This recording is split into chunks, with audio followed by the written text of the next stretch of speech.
Well, Ubisoft has just had their fiscal report for their 2024 fiscal year, and a lot was revealed, some good, some bad, depending on how you look at it. Now, obviously, there is a ton going on with Ubisoft right now, mainly and most recently, just a few days ago, the Assassin's Creed Shadows trailer dropped, so that was officially announced. It was met with some criticism, definitely, and a lot of people are saying that they don't like that the main character is black and it takes place in Japan, and even beyond that, a lot of people are just predicting that this game is going to come out broken, and it's not going to live up to expectations. So very recently, actually, Ubisoft's stock price plummeted. I guess I won't say it absolutely crashed, but it went from over $23 to about $20 in less than a day. It's definitely a signal to how gamers and especially investors feel about everything going on with Ubisoft. Now, this fiscal report didn't exactly address this specifically, mainly because I believe the reporting itself of the fiscal report came before the new Assassin's Creed was announced. But what they are saying is that for this first quarter of the fiscal year of 2025, they are projecting that their net bookings are going to be a bit less than what they had originally projected. Now, if you didn't know, net bookings are a little bit different than net revenue. Net bookings are referring to contracts or deals that are signed and maybe haven't exactly taken place yet, whereas net revenue actually focuses on actual profit that has been made. So I believe bookings are more of a summary of their expectations of what their revenue is going to be. So it looks like for this first quarter, they're projecting that their net bookings are going to be 275 million euros, and that is compared to what analysts are saying is the average net bookings for Ubisoft in a quarter, and that is actually 375 euros. So this first quarter is going to be significantly less bookings, and obviously that is not good for Ubisoft. So yeah, that plus the recent stock plummet of approximately 15% in less than 24 hours, it's all very not good, but they also focused on the positive, what has been working for us. So a big thing that they were proud about was that in the 2024 fiscal year, they had net bookings of about 2.3 billion euros, which broke a record for them, and at the same time, within the past year and a half now, they have reduced their workforce by 1,700 people. Now, of course, depending on how you look at it, this could be a pretty crappy thing, morally for them to brag about. Like, hey, we fired all of these people, but look at all the profit we're bringing in. But at the end of the day, this is a fiscal report. They're talking to shareholders here, not exactly families, gamers, or just people that care about people. Fiscal reports are all about the presentation of money, how much revenue can we make? So they talked about their record net bookings and why this has been working for them, and the two main categories of projects that they attributed their huge growth to were open world adventure games and live service games. Now, this is where I'm kind of confused as far as the numbers go. So they talked about how the market for open world games is 25 billion euros right now, and the market for live service games is approximately 120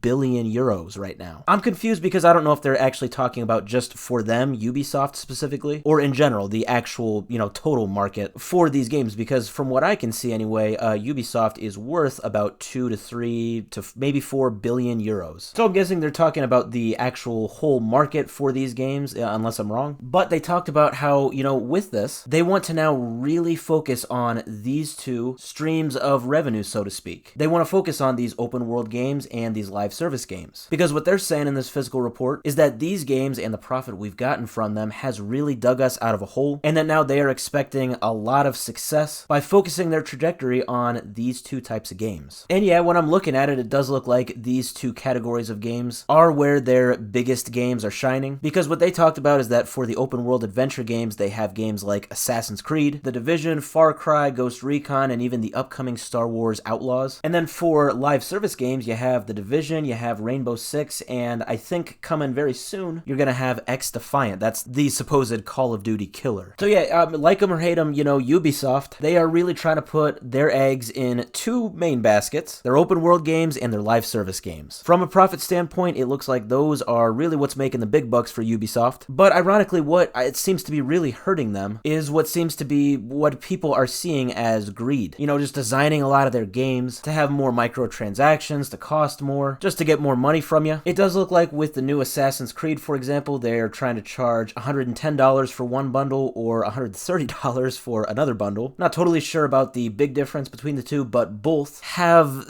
the season pass. Yeah, I have to say, something like that just sounds really funny and goofy for a single player open world game. And I know I talked about it in a video maybe a few weeks ago that the new Star Wars Outlaws game, which is a single player open world game is also going to have a season pass. Yeah, I'm starting to realize why Ubisoft is saying, hey, we can get a ton of profit from even these single-player open world games. I mean, geez, by these games having season passes and microtransactions, you might as well consider them live service games. So yeah, there definitely is a lot of pushback toward Ubisoft because of what seems like greedy decisions like that. The question is, will the bad outweigh the good for Ubisoft? Will people buy this stuff anyway, and will Ubisoft get a lot of profit at the end of the day? Or will gamers not be a huge fan of how things are going with Ubisoft, and maybe all of this will all backfire for Ubisoft? You got a lot of games that are going to come out soon for Ubisoft that could potentially be awesome. You know, the new Star Wars game, the new Assassin's Creed, you know, just awesome single-player immersive experiences. And Ubisoft really thinks they're going to make a very big profit out of these games. But the question is, will these business practices that intend on making the company profit actually backfire and hurt them more than help them?